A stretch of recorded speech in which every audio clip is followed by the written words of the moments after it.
Hi guys, welcome to சினிஸ் next production. இன்னைக்கு நம்ம குட் பேட் அக்லி படத்தோட ரிவ்யூவை தான் பார்க்க போகிறோம். ஆதிக் ரவிச்சந்திரன் டைரக்ட் பண்ணியிருக்கிற இந்த படத்தை மைத்ரி மூவி மேக்கர்ஸ் தான் ப்ரொடியூஸ் பண்ணியிருக்காங்க.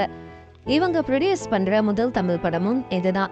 இந்த படத்தில் பெரிய நடிகர்கள் பட்டாளமே இருக்கு. அவங்கெல்லாம் யாருன்னு பார்த்தீங்கன்னா த்ரிஷா, அர்ஜுன் தாஸ், சுனில், ஜாக்கி ஷெராஃப், டினோ ஆனந்த், பிரியா பிரகாஷ் வாரியர், பிரபு, பிரசன்னா, யோகி பாபு, ரகுராம், ரெடன் கிங்ஸ்லி, ராகுல் தேவ், ஷைன் டாம் சாக்கோலாம் நடிச்சிருக்காங்க. அஜித் அவர்களுடைய எடையை குறைச்சு 2 டிஃப்ரெண்டான லுக்ஸ்ல இருப்பாருன்னு படத்தோட டீம் ஏற்கனவே நமக்கு ஷேர் பண்ணியிருந்தாங்க. த்ரிஷா 6வது தடவையா அஜித்தோட ஜோடி போட்டு இந்த படத்துல நடிச்சிருக்காங்க.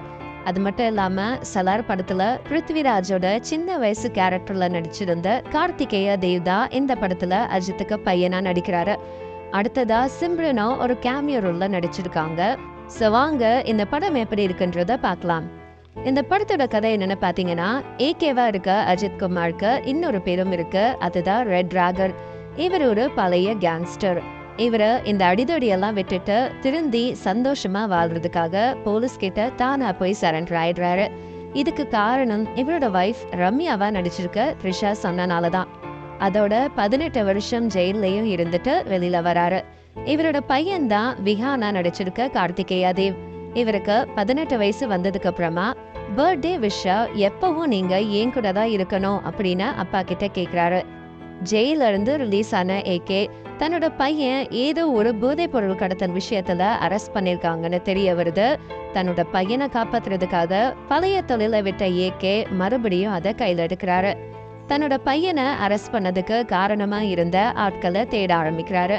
அப்பதான் 2 ட்வின்ஸ் கிட்ட வந்து நிக்கிறாரு. அவங்க தான் ஜாமி அண்ட் ஜானியா நடிச்சிருக்க அர்ஜுன் தாஸ். இந்த ரெட் டிராகனோட பின்னணி என்ன, இவர் எதுக்காக கேங்ஸ்டர் லைஃபை விட்டாரு, ஜாமி அண்ட் ஜானியும் எதுக்காக ஏகே கிட்ட பிரச்சனை பண்றாங்கன்ற பல கேள்விகளுக்கு குட் பேட் அக்லி படம் தான் பதிலா இருக்குன்னு சொல்லி ஆகணும்.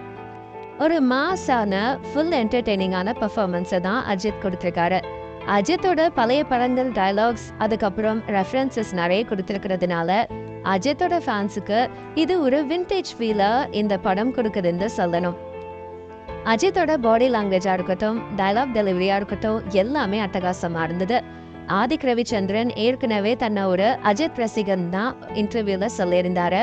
ஒரு ரசிகனா அஜித்தை எப்படி எல்லாம் ரசிக்க வைக்க முடியுமோ அந்த அளவுக்கு மாசா இந்த படத்துல அஜித்தை காமிச்சிருக்காரு. த்ரிஷாவோட சீக்வன்ஸ் ரொம்ப கம்மியா இருந்தாலும் எப்பவும் போல ரசிகர்களோட மனசை கவர்ந்துட்டாங்கன்னு தான் சொல்லணும். அர்ஜுன் தாஸ் முதல் தடவையா படத்துல ட்வின்ஸா நடிச்சிருக்காரு. ஒரு பக்காவான வில்லனா தன்னோட பெர்ஃபார்மன்ஸை இந்த படத்துல வெளிப்படுத்திருக்காரு. ஒரு சில சீன்ஸ் எல்லாம் இந்த படத்துல ரொம்பவே ஹைலைட்டா இருந்தது. அஜித்தோட பிளாஷ்பேக் ஸ்டோரி எல்லாம் ரொம்ப இன்ட்ரெஸ்டிங்கா என்கேஜிங்கா கொண்டு போயிருந்தாங்க. முக்கியமா போட்டோ ஷூட் சீக்வன்ஸை பத்தி சொல்லியே ஆகணும். அந்த சீன்லாம் ரொம்ப அழகா இருந்தது. அது மட்டும் இல்லாம சிம்ரனோட கேமியோ ரோல் ஃபேன்ஸுக்கு பெரிய சர்ப்ரைசிங்கான விஷயம் தான் சொல்லணும்.